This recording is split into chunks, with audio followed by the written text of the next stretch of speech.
NXT Vengeance Day 2022 is taking place this Tuesday, that's February the 15th. Will be taking place on Sci-Fi for those in the United States of America. Going to give my predictions for the match card for you today here on SCW. Thank you for choosing the channel and choosing the video. Please subscribe right now, leave any comments in the comment section of your predictions for the show, and please like and share the video as well. It does a long way to help grow this channel on YouTube. But before I give my predictions, you need a match card. So without further ado, here it is.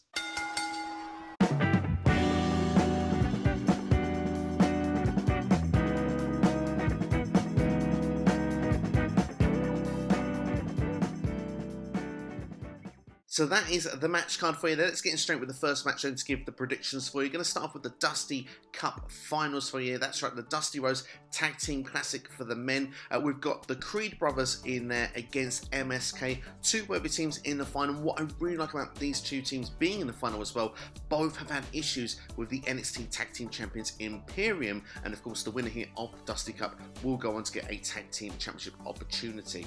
So we know recently with the Creed brothers with Imperium, they've sort of had a bit of problems along with Roderick Strong with them in six-man tag team action. I do believe as well, if I'm not mistaken, also with MSK, they had problems with Imperium, of course losing the tag team titles at Halloween Havoc, but also winning on New Year's Evil in a six-man tag team match with their partner being Riddle at the time.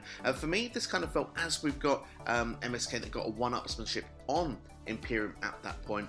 I feel like they've had this story going on to try and get back into the tag team title picture, to kind of refine themselves again. Could be an interesting story if they were to lose the final and we get a different name on the trophy in the Creed brothers, who have got definitely a very, very bright future in the company. There's no question about that. But at the same time, MSK for me could be just the first tag team to do this back-to-back, because I feel for them against Imperium feels like the long-term destination match. I could see it taking place on a WrestleMania weekend if you want. So for me personally, I'm going to say I think MSK are going to win this for the second year in a row. And yeah, we'll see where it leads to from there. But I think this is going to be an awesome tag team match. If we've got anything to go by the matches we've seen to this point, these two teams together we know can definitely set the place alight. So it could go either way. It really could. But I'm going to go for MSK to pick up the dub. Speaking of unpredictable, let's talk about the North American Championship match. Carmelo Hayes, the champion, defending against Cameron Grimes. Will that North American Championship be taken to the moon? Time will tell on this Tuesday. And like I say, I really feel this one could go either way.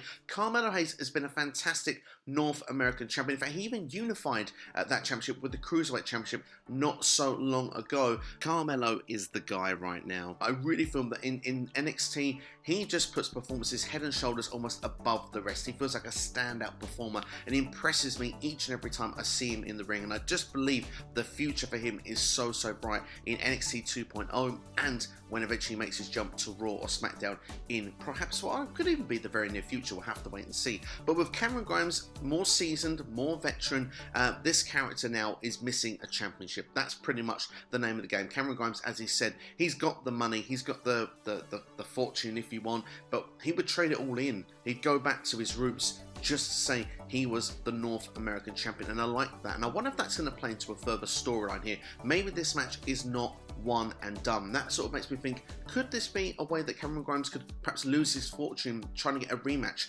further down the line? Because there was rumours a while ago that Cameron Grimes was going to have an evolution of his character, maybe a bit of a change around. Vince McMahon wasn't so much into the idea of what Cameron Grimes was presented when they took over the NXT 2.0 brand. So it'd be interesting to see if there is more to that, or simply if Cameron Grimes gets his wish and wins that championship.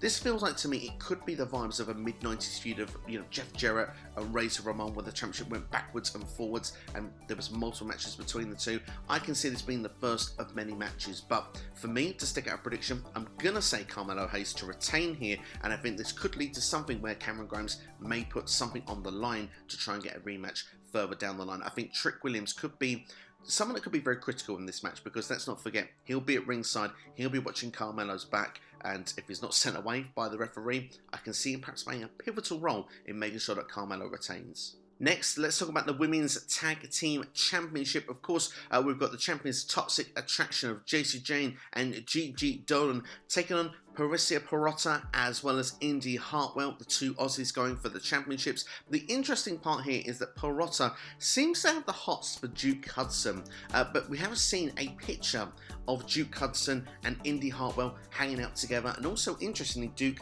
wishing Indi good luck in this tag team title match, not the other way around. And also, that plays into a storyline with what's going on with Indi and Dexter. So there seems to be a bit of a love triangle, love square, if you want, going on here at this point. It's going to be interesting how it's going to play out into storylines. Let's not forget, this is NXT Vengeance Day. It's kind of like the Valentine's Day special, so perhaps love could be in the air, perhaps heartbreak could be on the horizon, and could there be a potential breakup with the tag team of Indi and Pirotta? It certainly is a possibility, because there has been that kind of dynamic the whole way through with this team. Was Indi's head in the team at one point, so they kind of been teasing the idea for a number of months now. So now they're going for the Women's Tag Team Championships. Now we seem to have a storyline that's going underneath what's going into this title match itself. It feels that actually the title match itself is probably the least important part of this story. Therefore, Toxic Attraction for me will definitely be retaining. There's no question in that. It's going to be, the interesting part is what's going to happen with Indi and Pirotta. Is there going to be a breakup? Is Duke going to be a part that plays a factor in this? Is Dexter going to find out something and perhaps ask a question? We've not heard Dexter speak since the wedding, so it could be interesting of how it's all going to play out. I'm quite fascinated on this story. It's one of the more interesting stories, unlike the other love story that's going on with Brooks Jensen and Josh Briggs, with Caden Carter and Casey Caranzara. I know that they're going to have probably a series of skits on this show as well. For me, I'm not so into that. Next, let's talk about the weaponized steel cage match. Pete Dunne against Tony D'Angelo. This started in the cage, it's going to end in the cage. Of course, we're talking about War Games as the starting birth of these two having their rivalry. Of course, Tony D'Angelo then pick up a victory over Pete Dunne, damaging Pete Dunne's hand in the process as well, if we remember back in the original match they had, singles match. And then, of course, Pete Dunne made the return, attacking D'Angelo's hand with a cricket bat as well. So these two have had their backs and forths to get to this point. We knew they were going to face off in the steel cage. Now, after this week with weapons being involved again, it feels that now the weaponized steel cage match seems to make a lot of sense. So for me, this can work one of two ways. It's Pete Dunne that's introduced the match here, so sometimes that goes against the person that does that. That's kind of a common thing WWE likes to do. So my initial thoughts was Tony D'Angelo potentially picking up the victory, but at the same time, being in this environment, I just feel as well that we need to get a payoff here. Right? I don't want to see this rivalry go beyond this show. So for me, I feel that the babyface needs to pick up the victory. So for that reason, I'm going to go for Pete Dunne to pick up the W here. I think that he probably, I don't say needs it more, but I think Tony D'Angelo needs the win less. So for that reason, Pete Dunne's going to be my choice, and I think this match could be quite violent, could be a lot of fun, and I'm excited to see what they're going to bring to the table on this Tuesday's episode of NXT. Just before we move on to our main event portion of this video, I should give a shout out as well for the Grayson Waller storyline going on with LA Knight. Of course, Grayson Waller has been using a restraining order here with LA Knight to this point to try and almost keep the distance between him and LA Knight, but he seems to be violating that himself on a number of different occasions. Of course, he's saying then, of course, that LA Knight is breaking it by being a certain amount of distance between what he's supposed to be with Grayson Waller. I think that's going to come to where we get a conclusion of that this Tuesday. Perhaps the restraining order will be no more, because Grayson Waller's the one that's actually abusing the violation of it, and probably see a future match built with these two, hopefully closing off their series program they've had for what seems to be quite a lengthy time now, going all the way back, I can even think, to Halloween Havoc. So for me, I'm hoping that's going to play its part this Tuesday, but certainly one of the more long-term storylines going on and will be addressed this Tuesday. So I think that yeah, that's going to be more of a hate situation for Grayson Waller, and I think LA Knight is going to be loving the outcome. Last but not least then, let's talk about the NXT Championship. It's going to be on the line, and the champion Bron Breakker defending against Santos Escobar. And for me, Santos is the perfect opponent here at this stage for Bron Breakker.